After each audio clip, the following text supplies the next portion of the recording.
এক মহিলা একটা স্বপ্ন দেখেছে, ওই স্বপ্নে তিনজন লোক ছিল। একজন বোলার বাটামারা এলাকার মহিবুল্লাহ পীর সাহেব, আরেকজন শেখ আহমদুল্লাহ, উনি আপনার সব ওয়াজ দেখে। আরেকজনকে মহিলা স্বপ্নে চিনতে পারে নাই। অপরিচিত লোকটা মহিলাটাকে 100 টাকা দিয়ে আহমদুল্লাহকে দেওয়ার জন্য, তারপর মহিলাটা নিজের থেকে আরো 100 টাকা দিয়ে মোট 200 টাকা দেন, দিয়ে দোয়ার জন্য দৌড়াতে থাকেন, কারণ স্বপ্নে আহমদুল্লাহ হুজুর খুব তাড়াতাড়ি করতে থাকেন। মহিলা যখন এই টাকা দিতে যাবে, ওই মুহূর্তে অপরিচিত লোকটা আবার সামনে এসে বলল যে তুমি টাকা দেওয়ার সময় আহমদুল্লাহ হুজুরকে বলবা যে তোমার সংসারের আয় উন্নতির জন্য যেন দোয়া করে। তারপর মহিলা টাকা দিছে এবং হুজুরও নিয়েছে। এখন এই অবস্থা মহিলার করণীয় কি?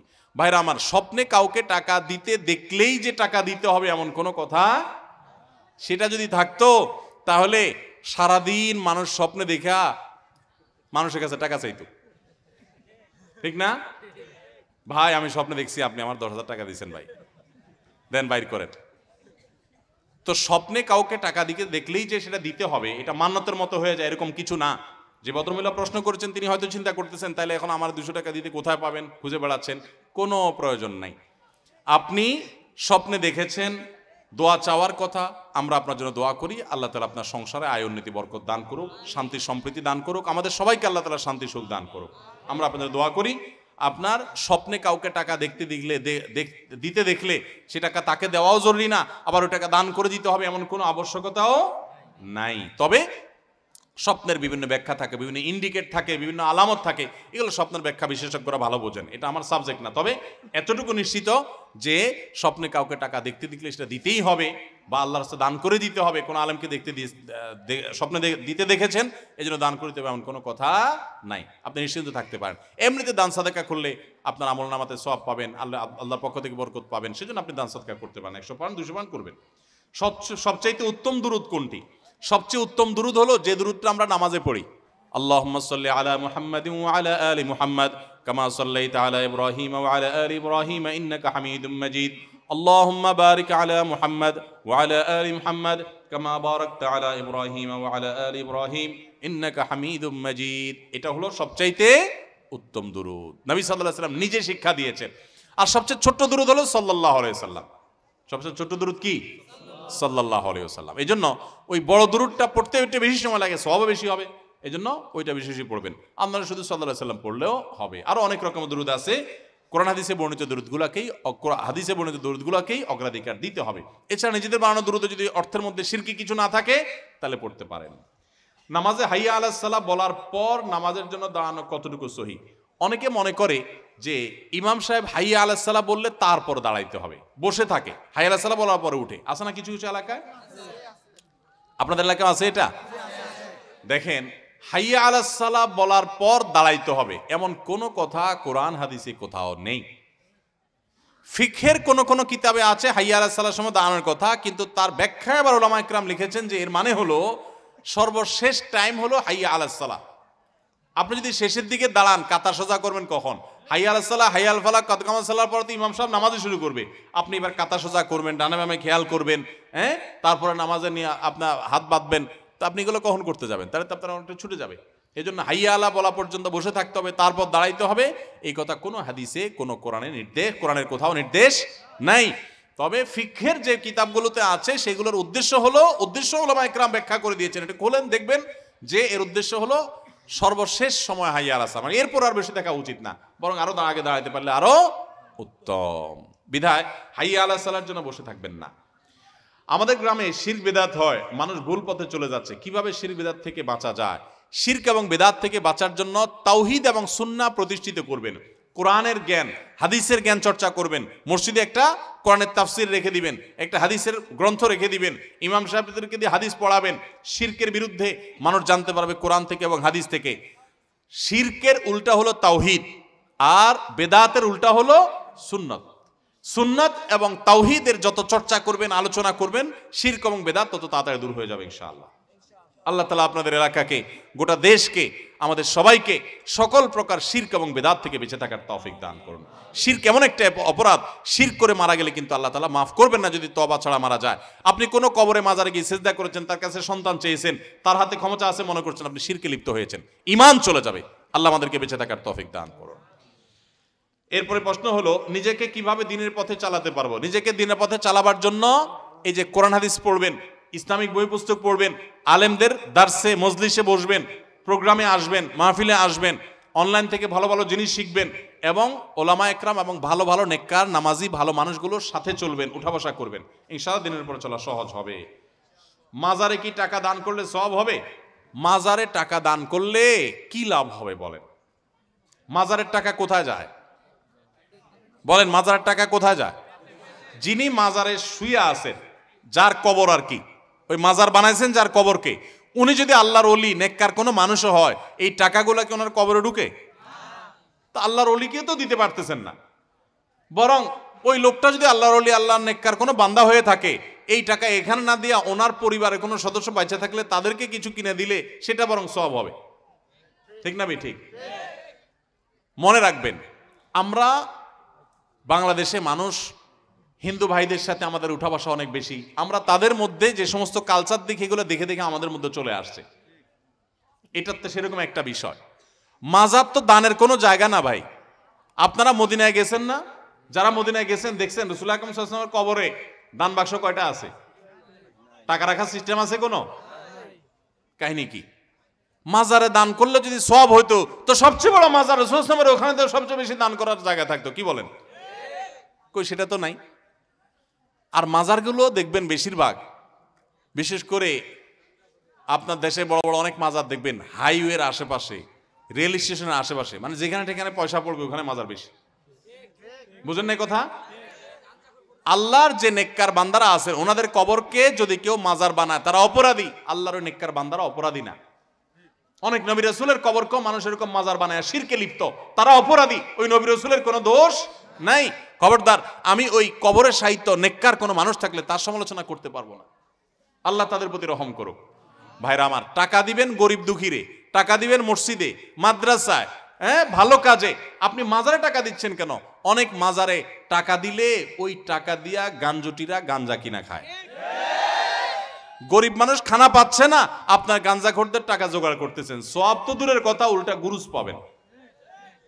আল্লাহ আমাদেরকে হেদায়েত যেন আমরা পাই সেই তৌফিক দান করুন। অজাগায় কুজাগায় টাকা দিয়ে ঈমান নষ্ট করবেন না, এটা কোনো দেওয়ার জায়গা না। অনেকে আছে মাজারে দেখবেন মোমবাতি জ্বালা রাখে। আরে ভাই, যার বাসায় কারেন্ট নাই, টাকার অভাবে মোমবাতি কিনতে পারে না, আপনি মোমবাতি কিনে দিবেন তার ঘরে মোমবাতি কিনে দিলে আপনি সওয়াব পাবেন। এখানে ফকফকা লাইটের তলে আরেকটা মোমবাতি জ্বালাই দিয়েছেন, কিয়ামতের দিনে ফেরেশতারা পিটাতে পিটাতে জিজ্ঞেস করবে, এই লাইটের নিচে আবার মোমবাতি লাগাইছস, তোর কি মাথা ডিস্টার্ব ছিল? এখানে কেন মোমবাতি লাগাইছস? ওই কবরে যদি আল্লাহর কোনো নেককার বান্দা শুয়ে থাকে, এই মোমবাতির আলো কি ওনার কবরে যাবে? ওনার উপকারে আসলেও তো একটা কথা ছিল। মোমবাতি বাক্সা ভর্তি ভর্তি দেন, যাদেরকে দেন মাজারে যেগুলো থাকে ওরা আবার নিয়ে ওইভাবে আবার ওই দোকানে বেচে ফেলায়। আবার আপনি আয়না দেয়, আরেকজনে কিনে আয়না দেয়, আবার থুয়ে আসে, এক দুইটা জ্বালায় আর বাকি কত জ্বালাইতে পারে? তো ভণ্ডদের ভণ্ডামি, প্রতারকদের ব্যবসা আর গাঞ্জটিদের গাঞ্জা খাওয়ার ব্যবস্থা করে দিলে কিয়ামতের ময়দানে আল্লাহর কাঠগড়ায় কড়ায় গন্ডা হিসাব দিতে হবে। টাকা এত বেশি হয়ে গেছে, বহু মানুষ না খায় আছে, বহু মানুষ কষ্ট করে, তাদেরকে দেন। আর আল্লাহর নেককার বান্দা, জীবিত বহুত আল্লাহর নেককার বান্দা আছে, তাদেরকে দেন। আমাদের স্বভাব হলো জীবিত থাকতে আমরা কদর করি না, মরার পরে কবরের উপরে যায় লাইট লাগায়। জীবিত থাকতে যায় দেখেন গা, কেউ ওনার বাড়িতে একটা মোমবাতি একটা হেরা চেরাগো জ্বালাই দেয় না, মরার পরে এখন কবরের উপরে মোমবাতি জ্বালাইতেছে। কি লাভ? আল্লাহ তাআলা আমাদেরকে অনর্থক কাজ পরিহার করার তৌফিক দান করুন। শিরিক থেকে আল্লাহ তাআলা আমাদের এই দেশকে, এই মাটিকে আল্লাহ তাআলা মুক্ত করে দেন। আপনারা সবাই যদি তাওহীদের কথা বলেন, দেখুন আল্লাহ আমাকে মাফ করুক, আমি কাউকে হার্ট করার জন্য বলছি না। যদি আমার কথায় তারা কেউ হার্ট হয়ে থাকেন তো আল্লাহ আমাকে মাফ করুন, আমার সেটা উদ্দেশ্য না। আমাদের যে সমস্ত ভাইয়েরা শিরকে লিপ্ত, আমরা ওনাদের প্রতি মায়া করি, আমাদের খারাপ লাগে, আমাদের ভাইয়েরা ভুল করছেন, আমরা তাদেরকে শত্রু মনে করি না, তারা আমাদের প্রতিপক্ষ না, তারা আমাদের ভাই, ভুল করছেন।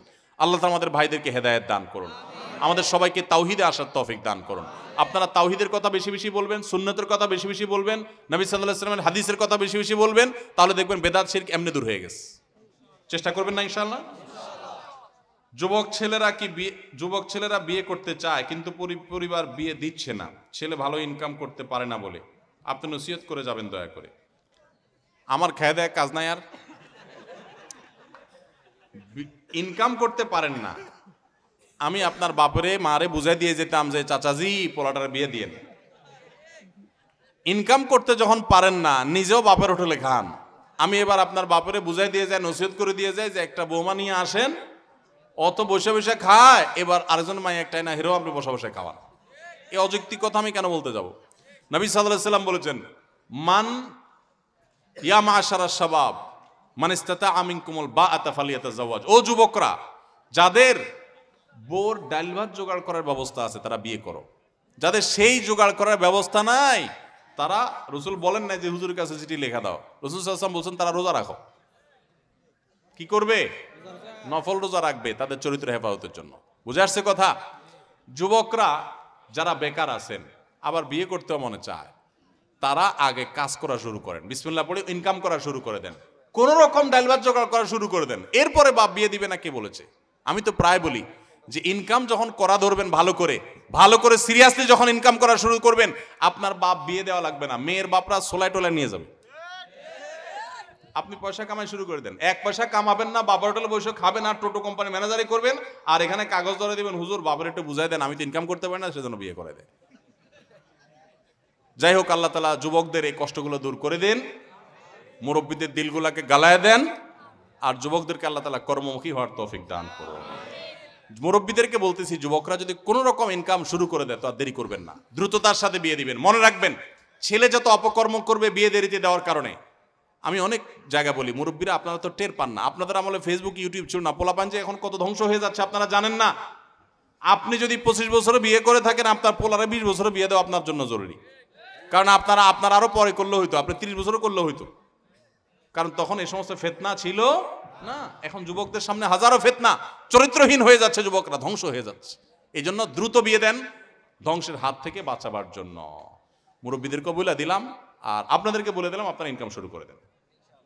শেষ প্রশ্ন, আমি 7 বছর আগে বিয়ে করেছি, আমি দেশের বাইরে ছিলাম, বাইরে থাকা অবস্থায় আমার বউ আমার কথা শুনতো না, আমাকে না বলে নানার বাড়ি বাপের বাড়ি চলে যেত, দেশে আসার পরও আমার কথা শুনে না, অন্যের কাছে বলে সংসার করবে না, তালাক দিয়ে দেয় না কেন, কাবিনের টাকা লাগবে না ইত্যাদি। এখন সে বেড়ানোর কথা বলে বাপের বাড়ি গিয়ে আর আসে না, আমার ফোনও ধরে না, আমার 6 বছরের একটা ছেলে আছে, এমত অবস্থা আমি কি করব? আহারে বেচারা রে।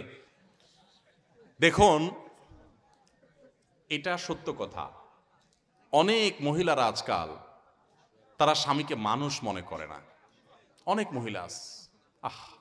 আপনি যদি মুসলিম নারী হয়ে থাকেন আমার বোন, আপনার জন্য আপনার স্বামীর নির্দেশনা মানাটাকে শরীয়ত ওয়াজিব করেছে।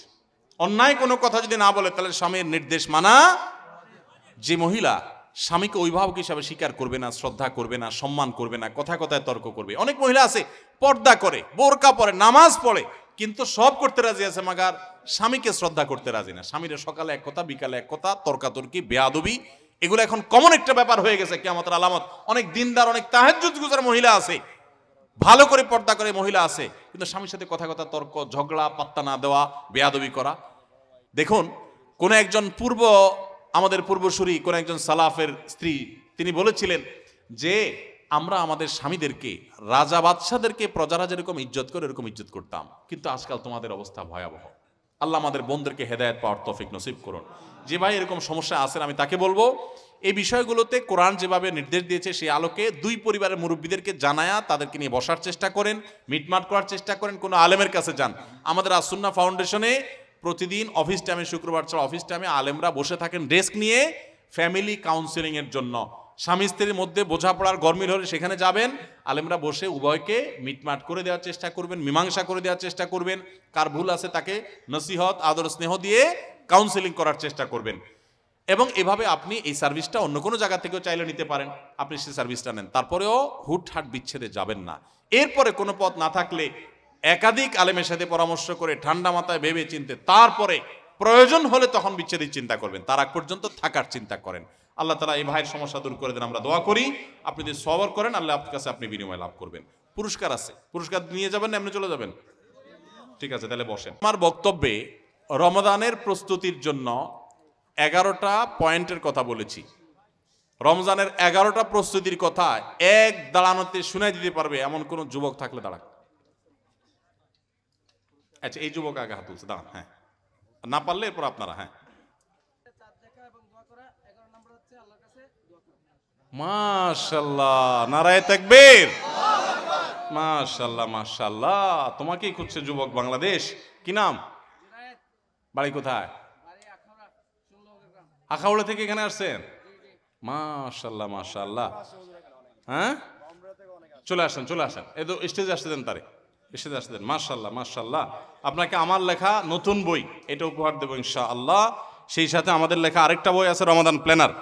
এই রমাদান প্ল্যানার, রমজানকে কিভাবে আমরা সুন্দরভাবে কাটাবো, এই রমাদান প্ল্যানার এবং তারাবির সালাতে কোরআনের বার্তা, তারাবির সার সংক্ষেপ, এই দুইটা বই আমরা ইনশাআল্লাহ ওনাকে উপহার দিব। ঠিক আছে, মাশাআল্লাহ। ওয়ালাইকুম আসসালাম। মাশাআল্লাহ মাশাআল্লাহ। কি করেন আপনি? আমি পড়াশোনা করে পার্ট টাইম জব করি পাশাপাশি। কিসে পড়াশোনা করেন? অনার্সে থার্ড ইয়ার। কোথায়? ব্রাউনবাড়িয়া সরকারি কলেজ। ব্রাউনবাড়িয়া সরকারি কলেজে অনার্স থার্ড ইয়ারে পড়ে আমার এই ভাই। আর পাশাপাশি কি জব করেন? একটা অক্সিজেনের দোকান আছে আর ফুড পার্টনার কাজ করি। মাশাআল্লাহ মাশাআল্লাহ। না, এই যুবকরা এত অল্প পুরস্কার দিলে হবে না, আর কি আছে পুরস্কার দেওয়ার মতো? খুব ভালো লাগলো আমার কাছে। এই যুবক পড়াশোনা করে আবার পার্ট টাইম জব করে। আর একটু আগে আমরা চিঠি পড়লাম এক যুবকের, সে বেকার, কোনো কামাইয়ের পথ নাই, তার বাপরে আমি ফুসলে দিয়ে যেতাম তার বিয়ে করানোর জন্য। আপনি বিয়ে করছেন? না, আহারে, কি বাপে বিয়ে দেয় না? বাবা নাই, মা আছে, বড় ভাই আছে, চাকরি করে। বড় ভাই বিয়ে করবো তারপর ইনশাআল্লাহ। যদি বড় ভাইরে বোঝান লাগে, মারে বোঝান লাগে, নাম্বার দিয়ে দেন, আমি কথা বলে দেব। কি বলেন? দরকার হলে, হ্যাঁ ইনশাআল্লাহ ইনশাআল্লাহ। দরকার হলে আপনি যোগাযোগ করেন, এই যে ডাক্তার সাহেবের সাথে যোগাযোগ করেন, আমি ইনশাল্লাহ কথা বলে দেবো যদি লাগে আর কি, আপনার বাপ মারা বোঝান লাগে। কারণ এরকম ছেলে পড়াশোনা করতেছে আবার ইনকাম করতেছে, বিয়ে দিবে না কোন অজুহাতে? ও একটা অজুহাত পাইছে, বড় ভাই বিয়ে করে না, এটা কোনো কথা? কখনো বড় ভাইয়ের কারণে ছোট ভাইয়ের বিয়ে আটকে থাকতে পারে না। হতে পারে বড় ভাই একটু পরে করবে, এতে কোনো অসুবিধা না। এগুলো আমাদের সামাজিক কুসংস্কার। মাশাআল্লাহ, হ্যাঁ মাশাআল্লাহ। এই যুবকের জন্য একজনে হাদিয়া দিয়েছে কিছু টাকা। মাশাআল্লাহ মাশাআল্লাহ, নেন, হাদিয়া ফেরত দিতে হয় না। মাশাআল্লাহ। আর আমার তরফ থেকে হাদিয়া হলো তারাবির সালাতে কোরআনের বার্তা, আমার নতুন বই এটা, এবং আমাদের আরেকটা বই রমাদান প্ল্যানার। এই দুইটা বই আমাদের এই যুবক ভাইকে আমরা হাদিয়া দিলাম। দুজনের লেগে দোয়া করেন। আমরা কিছুদিন আগে আপনার ফার্স্ট ফাউন্ডেশনে গেছিলাম। মাশাআল্লাহ, আরেকজন আসছে আপনার বন্ধু? জি জি। ঠিক আছে, তুমিও হাত তুলছো, তোমার আমি বঞ্চিত করবো না। দাও ওরে ওই বইটা হাদিয়া করো, দিয়ে দিও। মাশাআল্লাহ। দ্বিতীয় প্রশ্ন, আমি আমার বক্তব্যে বলেছিলাম জান্নাতের একটি দুয়ার আছে, বিশেষ গেট আছে। আপনি উল্টা পুরস্কার দিবেন, আপনারা উত্তর দিতে বলছে কে? উত্তর আউট করে দিয়েছেন আপনি, আপনি তো ক্ষতি করলেন। এটা কোনো যুক্তি হলো? এর তো নকল করার ওস্তাদ দেই। হাত তুলে দিলে আপনি বলে দিলেন, এটা তো নকল সাপ্লাই করলেন। হাত তোলার পরে তো তারা বলবে। আচ্ছা ঠিক আছে, এটা আউট হয়ে গেছে, যেটা এটা বাতিল, আমরা নতুন করে যাব ইনশাআল্লাহ। ভাইরা আমার, আমরা রমাদানের ফজিলত এবং মর্যাদা বলতে গিয়ে কোরআনে কারিমের একটা আয়াত পাঠ করেছি এবং এটার অর্থ আমি পড়েছি। রমজান মাসের মর্যাদা বলতে গিয়ে একটা আয়াত পড়েছি। পুরো আয়াত আরবিও বলা লাগবে না, হুবহু অনুবাদও বলা লাগবে না, শুধু আমাকে নির্যাসটা বললেই হবে যে রমাদানের মর্যাদা সম্পর্কে বলতে গিয়ে আল্লাহ কোরআনে কি বলেছেন। যে বলতে পারবে হাত তুলবেন, কোনো মাদ্রাসার ছাত্রকে পুরস্কার দেব না, কারণ তারা তা হাদিস কোরআন এমনি জানে, তারা পুরস্কার আল্লাহ থেকে নেবে, তাদেরকে আলাদাও পুরস্কার দেবো, কিন্তু এই জন্য না। বলেন, কেউ আছেন? রমজানের মর্যাদা বোঝাতে গিয়ে একটা আয়াত আমি বলেছি, কে বলতে পারবেন? হ্যাঁ হ্যাঁ, এই যে যুবক আগে হাত তুলছে, বলেন। দাঁড়ান দাঁড়ান, মাশাআল্লাহ, মানে কি বলছেন আল্লাহ? বলেন। আয় হায়, আমি তো বাংলাটাই চাচ্ছি। নির্যাস বলেন, পুরো শব্দের অর্থ জরুরি না। শাহরু রমাদান আল্লাযী উনজিলা ফীহিল কোরআন, মানে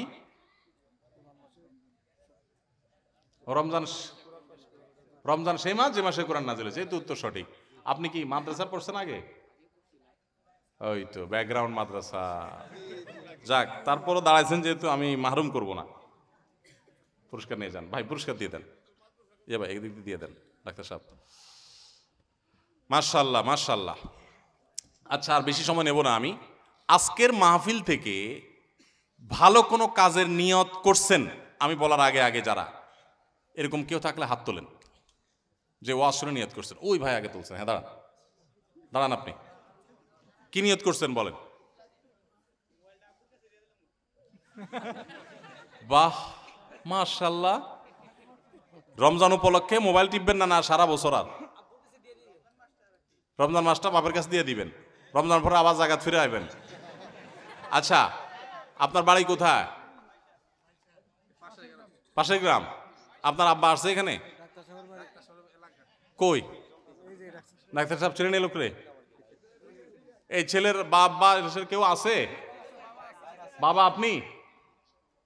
ভাই আপনি ওর কাছ থেকে মোবাইলটা রাখবেন, রাইখা ডাক্তার সাহেবরে জানাইবেন।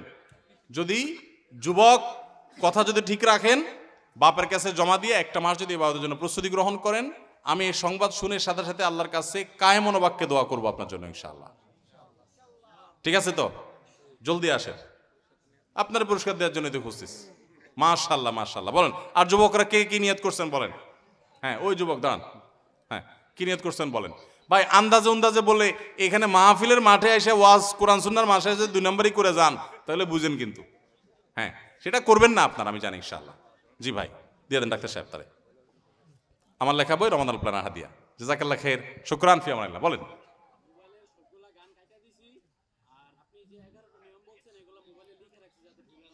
এখন দেখাতে পারবেন? এদিকে আসেন, এদিকে আসেন। কি বলে এরা, তো আমার অবাক করে দিছে। কসবার ছেলে ফেলে, মাশাআল্লাহ, এত সোনার ছেলে ফেলে এই এলাকায় আছে, আমার তো ধারণা ছিল না। ব্রাহ্মণবাড়িয়ার নাম শুনলেই তো মার মার কাট কাট ভাব জানতাম, কিন্তু এত সুন্দর মানুষ নিরিবিলি আলোচনা শুনছে। সুবহানাল্লাহ। 11টা পয়েন্ট আমি বলছি, এগুলো সে বসে বসে লিখছে। এখন লিখছেন বসে বসে? মাশাআল্লাহ মাশাআল্লাহ। আপনার ডাবল হাদিয়া। মাশাআল্লাহ মাশাআল্লাহ। কি নাম আপনার? আব্দুল্লাহ হাদি। কোথায় কি করেন? আমি স্নাতক প্রথম বর্ষ ফার্স্ট ইয়ার ফাইনাল দিচ্ছি। কোথায়? সৈয়দাবাদ কলেজ থেকে পরীক্ষা দিচ্ছি। কি নাম বললেন? আব্দুল্লাহ হাদি। আব্দুল্লাহ হাদি। বাড়ি কোন জায়গায়? বাইশার। বাইশার। আমরা সবাই দোয়া করি আল্লাহ আমার এই ভাই আব্দুল্লাহ হাদিকে এই 11টা প্রস্তুতি গ্রহণ করে রমজানে আল্লাহর ইবাদত সঠিকভাবে করার তৌফিক দান করুক, সারা বছর আমলের তৌফিক দান করুক। আল্লাহ আমাদের সবাইকে তৌফিক দান করুক। জাযাকাল্লাহ খাইর। এটা আপনার পুরস্কার। ওয়ালাইকুম আসসালাম, ফি আমানিল্লাহ। আর একটা কে শোনাবেন? কি নিয়ত করছেন? আচ্ছা, আপনিও বলেন, আপনিও বলেন, দুজন যেহেতু বলছেন। দাঁড়ান, আগে আপনি বলেন, এরপর আপনি বলবেন। হ্যাঁ বলেন। আর হিংসা আনবেন না। হিংসার ডেফিনিশন জানেন আপনি? হিংসা কাকে বলে? কি? জেলাসি ফিল করা। মাশাআল্লাহ, আপনি সঠিক বলেছেন। হিংসা হলো কারো ভালো দেখলে জ্বালা পোড়া করা, আছে না? কারো ভালো দেখে আমি জ্বালা পোড়া করবো না। আল্লাহ ওকে দিছে, আলহামদুলিল্লাহ, আরো দেখ, আমি কোনো হিংসা করবো না। আল্লাহ আমাকেও দেখ, আমি সেটা চাইবো, কিন্তু কারোর ভালো দেখলে আমি তার ক্ষতি চাইবো না। এর নাম হলো হিংসা থেকে মুক্ত থাকা। তো ভাই নিয়ত করেছেন যে যেহেতু আল্লাহ তাআলা হিংসুক, মুশরিক, এদেরকে ক্ষমা করেন না, এই জন্য কারোর প্রতি হিংসা তিনি রাখবেন না, অন্তরকে পরিষ্কার করবেন। কি নাম আপনার? কোথায় কি করেন? কিসে? অনার্স সেকেন্ড ইয়ারে পড়ে ভাই মাহমুদুর রহমান। ও নিয়ত করেছেন হিংসা থেকে এবং শিরিক থেকে, শিরকও করবেন না, শিরক থেকেও নিজেকে পরিচ্ছন্ন রাখবেন। চলে আসেন, আল্লাহ তাআলা আপনাকে কবুল করুক। ভাই আপনি বলেন, আপনার কি নিয়ত? আপনার মা বাবা বেঁচে আছেন? কোথায় বাড়ি আপনার? বাইশার। মাশাআল্লাহ, চলে আসেন। এই ভাই নিয়ত করেছেন যে উনি সামাজিক কাজ করবেন, মানুষের উপকার করবেন এবং মা বাপের কাজ দিয়ে শুরু করবেন, মা বাপের সেবা করবেন। আমরা এই ভাই সুন্দর নিয়ত করেছেন, ভালো নিয়ত করেছেন, সেজন্য তাকে আমাদের ডাক্তার আশরাফুল আলম সুমন ভাইয়ের হাত দিয়ে ওনাকে একটু পুরস্কার দিচ্ছি, দেন, পুরস্কার দিয়ে দেন। আমরা যে সমস্ত কথা শুনছি, আল্লাহ তাআলা আমাদের সবাইকে আমলের তৌফিক দান করুন, বলেন আমিন। আমরা এই মজলিস থেকে দোয়া করি, এই মাহফিলের পেছনে যারা পরিশ্রম করেছেন, টাকা পয়সা খরচ করেছেন, বুদ্ধি দিয়েছেন, পরামর্শ দিয়েছেন, আল্লাহ তাআলা তাদের সবাইকে উত্তম বিনিময় দান করুন, বলুন আমিন। এই এলাকাতে যত মানুষ শুয়ে আছেন, অনেক মানুষ শুয়ে আছেন, অনেক মুসলমান নারী পুরুষ কবরবাসী হয়ে গেছেন, আল্লাহ তাআলা সবাইকে মাগফিরাত নসিব করুন, বলুন আমিন।